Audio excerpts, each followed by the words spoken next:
This question wants to know what percent of the data lies within plus or minus one standard deviation of the mean for a normal distribution. Okay, so for a normal curve, we want to know how much area is in this region that is within one standard deviation of the mean. So this is a picture of the empirical rule, and it tells us what percent of data falls within different regions of the normal curve. It tells us that 68% of data falls within one standard deviation of the mean. See, mathematicians have calculated this area, and the area represents the percent or probability of something being found in that region. And so they're saying it's 68%. And so that's actually the answer to this question. 68% of data will be within one standard deviation of the mean. Now, if we go farther out to 2 standard deviations away from the mean, now we're talking about all the way out here. And it wants to know what would that area be? Okay. Okay, now we're talking about all of this. All right, so how much area is that? According to the empirical rule, 95% of the data is within 2 standard deviations of the mean. So that's going to be the answer to this question. 95%.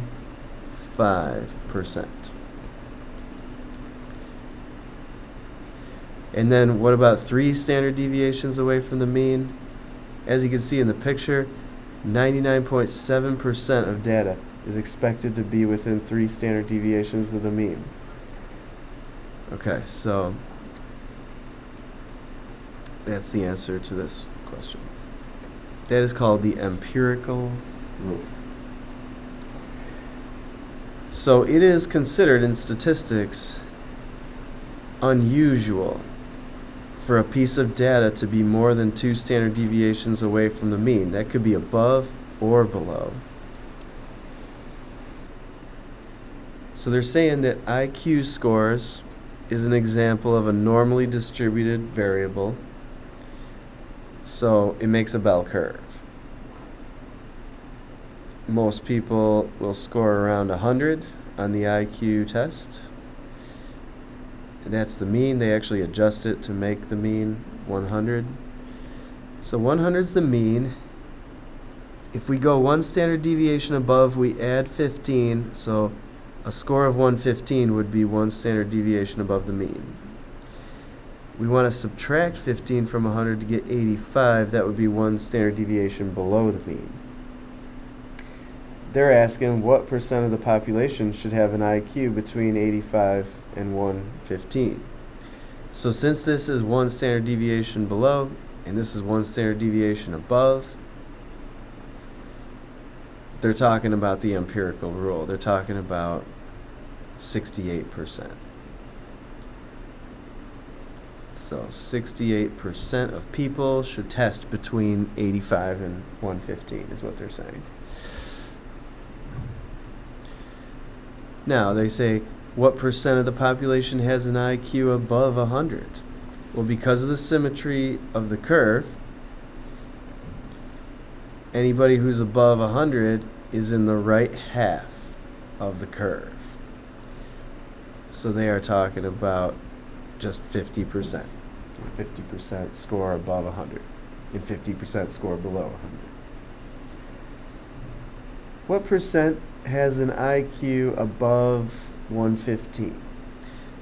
They're talking about the right tail here. These are people who score above 115. So you kind of have to reason out what that percent is. If you take 100% and subtract your 68, that leaves you with 32% remaining.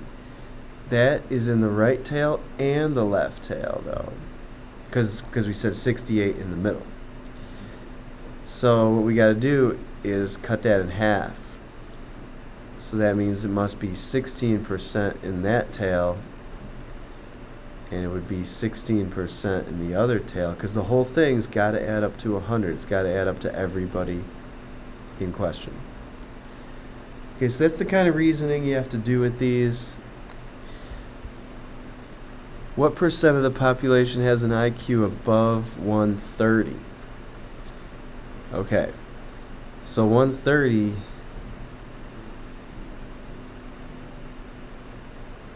that's going to be 2 standard deviations above the mean. Here's 100, here's 115, here's 130. What percent would fall into that region? Well, we know one thing for sure. We know that there's going to be 95% in the middle there, between -2 standard deviations and 2 standard deviations.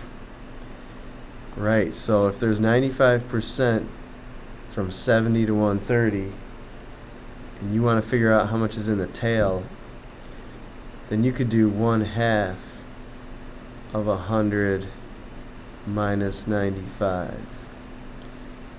So there's 5% in the tails, but that means that there's only 2.5% in the right tail. Percent of people have an IQ below 70? That would be the left tail. So again, yeah, that's going to be 2.5%.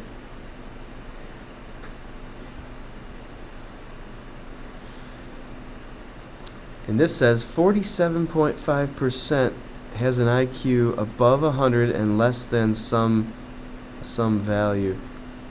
Half of this is 95 over 2, which would be 47.5%.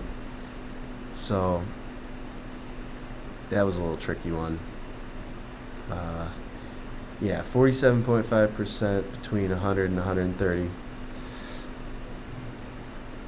About 13.5% have an IQ above 70 and less than, I think that one's right on the formula sheets itself. Yep. Right here. 13.5% between 2 standard deviations below and 1 standard deviation below. So that's going to be between 70 and 85.